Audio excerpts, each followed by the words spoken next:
Welcome back to Historical Context. Today we will be concluding the De Soto expedition, and where we last left off, the expedition had experienced a disaster just at the end of their winter encampment. The encampment was burned to the ground by natives. Several men, 40, were killed in the attack. And the expedition essentially was stalled because they didn't even have the necessary supplies that they needed to leave and head further west. So De Soto and his men spent the next 8 days after the attack making saddles and weapons. If you'll recall, they had to leave some of their weapons behind in the village, and the saddles were destroyed in the attack, so they had to make more so that they could ride on their horses. De Soto counterattacked the natives on March 15th and pushed them back from the encampment. This essentially ended the threat of the natives, but De Soto and his men needed a lot more time to get ready to leave the area. So they ended up staying until April 25th, so about 40 to 45 days of preparation to continue the expedition onward. The expedition at this point divides into 3 groups. And one party comes up upon a native fort where the natives harassed this group of men, going so far as to build a fire and pretend to throw one of their own into the fire to signify what would happen to members of the expedition if they were to come at this fort. The group then reunites, the 3 groups then reunite, and De Soto drives the natives away after a short fight. They continue for 7 more days, and they come to the village of Quiz, where the entire village is taken by chains, which included the chief's mother, but not the chief, who was able to flee and came back and negotiated with the expedition. And after negotiating with De Soto, the chief's family was released, but then the chief broke the truce and ended up attacking the expedition, and the attack was unsuccessful. De Soto's men stop at a riverbank after some pursuit by the natives, but the pursuit was given up on. And suddenly 6 chiefs approach the expedition, and they make an interesting statement. Let's take a look at the writing. 6 chiefs arrived at the camp, stating that they had come to find out what people it might be, for that they had knowledge from their ancestors that they were to be subdued by a white race. So this is fascinating because it essentially apparently serves as some sort of premonition. And this riverbank that De Soto is currently at turns out to be the Mississippi River. So De Soto becomes the first European in the first European expedition to actually come upon the Mississippi River. And it's interesting to hear this native group talk about their ancestors saying that they would be subdued by white men. A couple of things ran through my mind when I heard that. Was it a lucky guess? Was it something that they were saying to justify a later act? You know, we really don't know. There were no additional details after that. Shortly thereafter, a new group of natives approached and told the expedition that this area was ruled by one person. And the next day they got to meet that chief, who came down the Mississippi River in a 200 canoe procession. So quite the interesting approach here. Quite the crowd to be greeting the expedition. There was a peaceful exchange, but shortly thereafter a group of exhibition crossbowmen shot 5 or 6 of the natives. And the writing doesn't really go into any detail as to why this happened, but it likely sets the stage for some later events that would occur. It takes 30 days for De Soto's men to build rafts to cross the Mississippi River, which they referred to as the Rio Grande. And when they did this, they entered into what is today the state of Arkansas. They entered a town of natives on the other side, and they killed 10 who at the time of their deaths were actually running away from the expedition. So DeSoto is continuing a practice of mistreatment of the native people. In Arkansas, they encounter a tribe that ate a lot of fish, and in some of the lakes, the writing says that the fish weighed 100 pounds.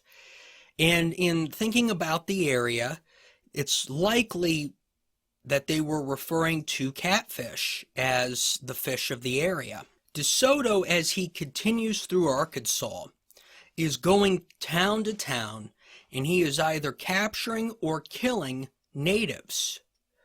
One chief tries to appease DeSoto by offering his daughter as a wife. And what is weird is DeSoto apparently does not take up this offer. The writing doesn't really go into detail.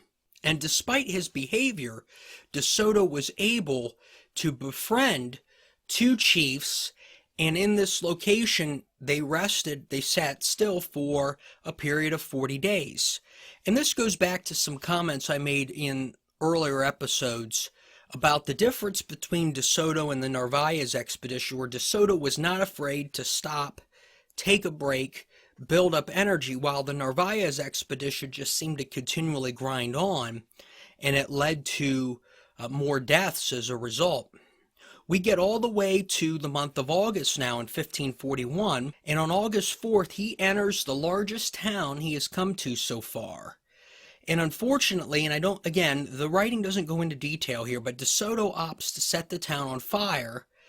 And the writing mentions that the reason this had happened was because DeSoto was offended that the chief of the town had fled. At this point, they are in western Arkansas, and DeSoto has to deal with 2 large-scale attacks by the natives here in western Arkansas.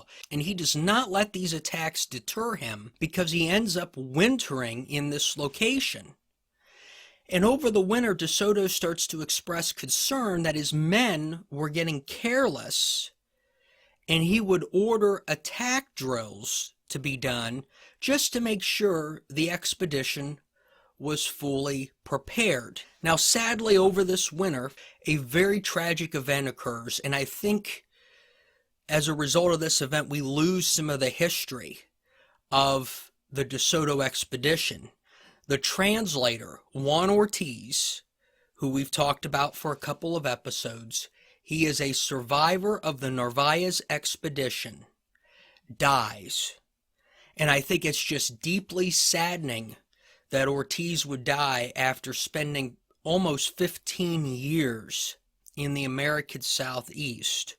Part of that stranded after the Narvaez expedition, and at this point we're heading into 2 years of the DeSoto expedition. And Ortiz's death caused a great slowdown in the progress of the expedition, because they didn't have anybody now on hand to help translate the language. Ortiz also, had he survived, would have had a great written encounter to write out about that would have likely survived to today, and we would have been talking about this expedition through his eyes and not the eyes of somebody else, which would have been really good, because had he had the opportunity to go home and write this story, we probably would have gotten even more information about his 9 years assimilated with the natives.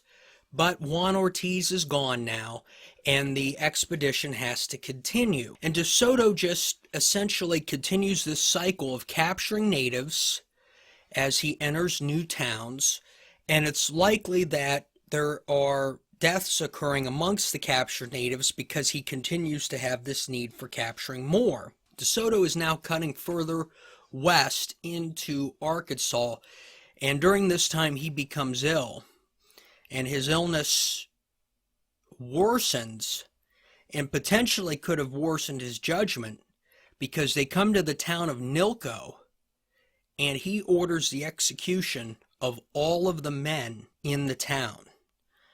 So his behavior continues to worsen just as his health deteriorates, and it becomes apparent that De Soto is dying. It also becomes apparent to him because he names Luis de Moscoso Alvarado, who I will refer to as Alvarado, as his successor, and the next day De Soto dies. So like Narvaez, Hernando de Soto does not survive his own expedition. Now, the expedition, and Alvarado likely driving the decision here, want to keep De Soto's death a secret because they believe that the natives view him with some divine providence, and if they are alerted to the fact that he has died, it may expose them to greater harms by the natives. So what they do is they tell the natives that De Soto ascended to the heavens, which they had been telling natives all along is where they came from. They came from the sky. And that is a belief that I think some natives may have actually created. And it's a belief that we kind of saw all the way back at the Columbus era, because of the idea of the grand ships and the light-skinned men. So I think natives just kind of naturally drew to the sun and felt that they had come from the heavens. There was a native chief who suspected that De Soto had in fact died. Now, he wasn't trying to take advantage of the situation, but it was a part of his custom and culture that when a person of prominence dies, another human being has to be sacrificed. So he sent 2 men to Alvarado to be sacrificed, but Alvarado refused to do it. Essentially, Alvarado's got bigger problems than should we start sacrificing people in the name of De Soto's death. They have to figure out what to do next. There really wasn't any direction or discussion given. So Alvarado gets the leadership together and he looks for suggestions of where to go next. One consideration was to float down the Mississippi River. I don't know if they knew where they were going to be heading by floating down the Mississippi River, but I'm sure they knew that the Gulf of Mexico was eventually to the south. The other suggestion was to travel west by foot. And as the discussion continued back and forth, it was determined that traveling west by foot would be safer. So now they're cutting through southern Arkansas, traveling west, and they pass through a native town where it is noted that villagers are making salt from a local lake. And that was an interesting observation for southern Arkansas. I'm not familiar with any salt flats of any kind in the state, but apparently there was something going on there. And then something very interesting happens in the writing. Let's take a look. On leaving, a Christian remained behind, named Francisco de Guzman, bastard son of a gentleman of Sevilla, who, in fear of being made to pay for gaming debts in the person of an Indian girl, his concubine, he took her away with him. So this Guzman had gambling debts. So apparently these men, as a form of entertainment, were gambling amongst each other. And Guzman had apparently taken on a wife in a native woman, was going to have to give her up to pay off his gaming debts, and instead he decided to defect and take her with him. The reason I bring this up is, again, this point that I'm trying to, or I should say this theme that I'm trying to figure out about assimilation. How likely was there assimilation, and how likely was there that there were natives born of mixed European descent in the mid-16th century as a result of these expeditions? This moment really raises the likelihood of that, because this gentleman and his wife were never seen again. So if they were able to successfully settle somewhere, They could have had a family on their own, and there's nothing to say that others could have done that as well. So I point this out to bring up the possibility of assimilation. In southwestern Arkansas, continuing with the expedition, a couple of battles continued to be fought with natives.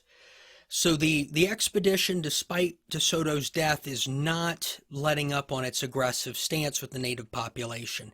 And at this point, they cross into Texas. Natives are shadowing the expedition, kind of following behind, and on some occasions they would sneak up and attack. But the expedition just continues, and they continue into Texas. Word came to Alvarado during this that the chief in a nearby village had seen other Europeans. So now this is interesting. So he gets word from a guide who is a native guide, that a chief in another village had seen other Europeans. And so they go looking for these other people. And it becomes apparent after going some time that the guide was misleading them, and so Alvarado had the guide put to death. As we learned from Cabeza de Vaca, the land in Texas was not good for agriculture, and this hurt because natives didn't have the resources to support the expedition, and the expedition obviously couldn't support itself. The natives here were more hunter-gatherers, and many of them ate roots, so it was harder and harder now to support the expedition. Alvarado does start asking natives if they had seen other Europeans. The natives tell him that they had, but then later admit to falsifying the information because it was more likely that they were wanting to appease the expedition. Alvarado and the expedition end up in another village where the natives flee, and essentially they find nothing useful. And this is becoming a problem because now they realize they're in an area of poor agriculture, poor food supply. They could continue on and potentially starve, or they could go back. And now the leadership assembles and they feel like floating down the Mississippi is a better idea. And at this point, the writing acknowledges, and this is a curious observation for listeners, that the expedition felt like it was entering the land of Cabeza de Vaca, and they knew from his observations that they would likely starve to death over the winter if they didn't turn around and go back. If you'll recall from Cabeza de Vaca, and we had a prior 5-episode discussion on him, the expedition had his expedition of 4 men had a horrible time finding food. So this group of several hundred was destined to starve. So they turn around and head back, and they plan over the winter to build ships and to sail down the Mississippi in the spring. At this point, the writer here, who is an unknown Portuguese sailor, expresses disappointment that they did not get to see the lands of Cabeza de Vaca, as he had described being rich with gold. And this goes back to, again, Cabeza de Vaca and what we went through. And you have to wonder at some point, Cabeza de Vaca and De Soto must have spoken to each other, because I did not get the impression that the area was rich with gold by reading what we read in Cabeza de Vaca. But he may have told De Soto that for whatever reason, maybe it was a symbol of being boastful or whatever, but the writer's clearly disappointed by this, and we're going to find out later in the unit here, other people are going to be disappointed as well. They got to the Mississippi River, they were short of food, and they end up deciding to winter right there at the banks of the Mississippi River in Arkansas. Many in the expedition expressed concern that they would end up like Narvaez, who sailed out to sea and vanished, if you'll recall that. So there was some fear there as well with the Mississippi River and, floating down it in a makeshift raft. But they really didn't have any other choice. They were finally able, in late November, early December, to find a storage or a supply of maize. and that helped with food supply. But at the exact same time, a disease hit and killed many natives and many Europeans. Again, another similar theme from prior expeditions. And so now, like Narvaez, they have to build ships on their own. They did it a little bit differently. This time, they collected the chains that they had brought for prisoners. They set up a furnace to make spikes likely to, put the timbers together. And then they cut down the trees for timber. They were going to be making more or less rafts in this case, and not full ships like with the Narvaez expedition. And the Narvaez group had to go into a little bit more detail and have a little bit more different items to get their situation going. Fortunately, there were men on this expedition that were more experienced in shipbuilding than on the Narvaez expedition. They put together ropes and cables made from the bark of mulberry trees. They made anchors out of stirrups.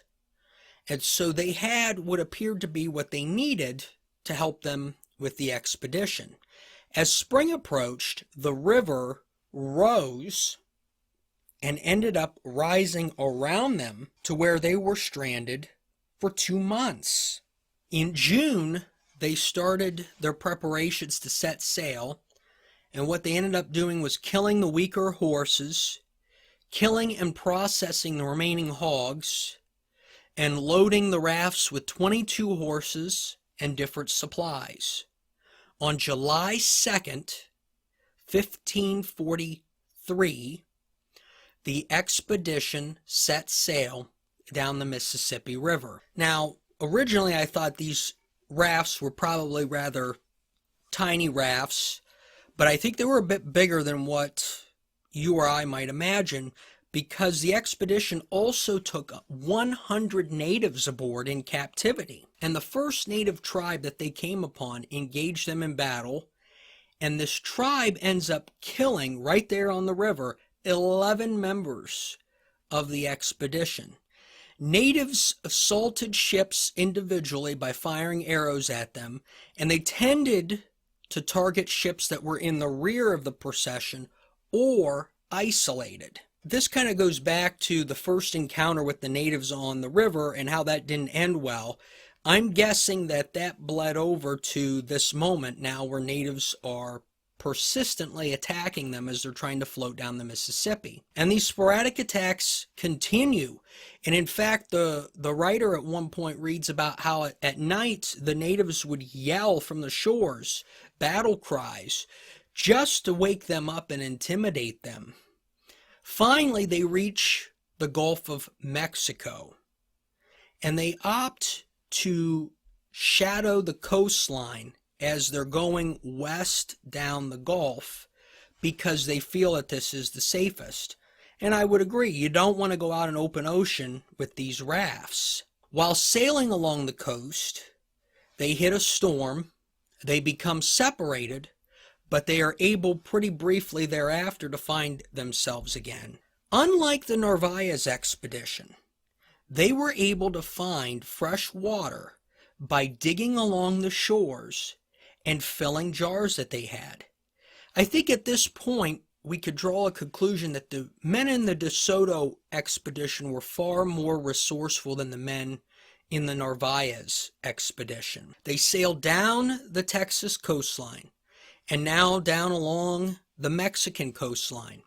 And finally they come to the Spanish settlement of Panico, which is located halfway between the border of Texas and Mexico in the Yucatan Peninsula. They arrived there on September 10th, 1543. The settlement was actually slightly inland, but the expedition knew what they had found because they saw natives on the shore wearing Spanish clothing. So I think this is an example of the first time, September 1543, where we could see documented natives assimilating into the Spanish culture.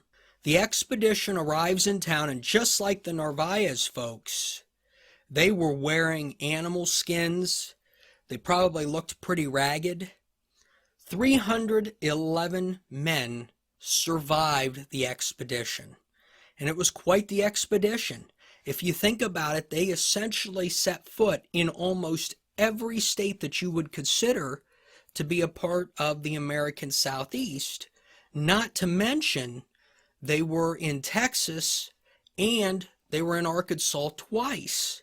So it was quite the lengthy journey, and for half of them to survive it was rather significant compared to the Narvaez expedition, and as I said moments ago, likely highlights the resourcefulness. The expedition in total lasted from May of 1539 to September of 1543. This account that I read from, written by a Fidalgo of Elvas, a sailor from Portugal. The individual was never identified, but the writing was published in 1557. And I have to say, for 250 pages of writing, it started off pretty strong, but as you saw in part 3, things moved kind of fast and were a little more convoluted. So the DeSoto expedition returns, and there was one lasting legacy, especially if you live in the state of Arkansas, if you live throughout most of the American Southeast. If you ever see a razorback, that's a wild boar, a wild hog that lives out in the wild and in the American Southeast, those animals are descendants from the original hogs that DeSoto brought on his expedition back in the late 1530s. At some point, and it was either in 1540 or 41, could have been while those natives were stealing, as we read in last episode, some of the hogs that DeSoto had escaped, and they multiplied. And that became the razorbacks of the southeastern United States. It's not a native species, folks. And that, frankly, is probably the biggest legacy of the DeSoto expedition. Although I also question his treatment of the natives and what issues that may have created in future expeditions to not only places like Florida, but Louisiana, Texas, and even all the way up to Roanoke Island.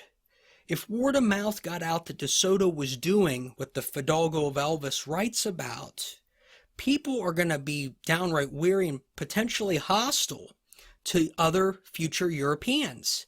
So I think the DeSoto expedition may have had a lot more to do with the friction we see later in colonization than most historians talk about. So where do we go from here? DeSoto was not the only individual persuaded by Cabeza de Vaca. There was somebody else who was sniffing around the American Southwest, and Cabeza de Vaca and his writings motivated this individual to go to the American Southwest, and we're going to talk about him next time on Historical Context.